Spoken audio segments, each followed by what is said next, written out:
bringing Israel to the world.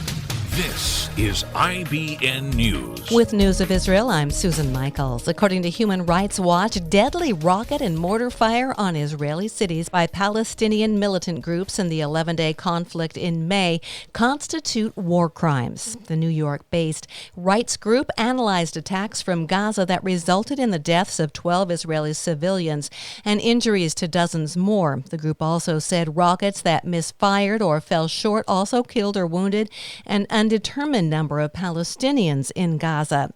The report comes a day after the UN Palestinian Refugee Agency, UNRWA, condemned the existence and potential use by Palestinian armed groups of tunnels under its schools in Gaza, saying they placed pupils and staff at risk.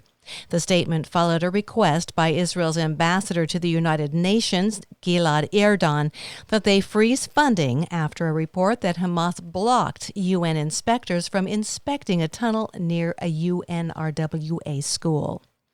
The IDF announced on Thursday it will assist Israel with expanding its vaccination campaign and help implement the government's outline for the opening of the school year.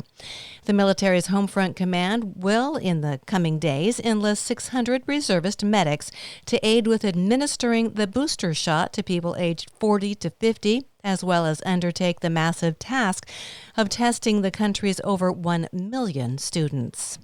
Former Minister Yair Lapid said this week that Israel was forming an axis of moderate Middle Eastern countries to oppose the religious extremism of Iran and its proxies in the region. He said, strategically, what we're creating here is a diplomatic axis featuring Israel, Morocco, Egypt, Jordan, Bahrain, and the United Arab Emirates to present a pragmatic alternative to religious extremism. Lapid spoke during a visit to Morocco in which he inaugurated the Israeli diplomatic representation in the North African country as a symbol of the normalization of the relations between the two nations. And construction workers digging in an area near Jerusalem's Ammunition Hill discovered human remains and personal items at the site, apparently belonging to a Jordanian soldier who fought Israeli forces in the 1967 Six-Day War. I'm Susan Michaels. IBN, Israel Broadcast Network.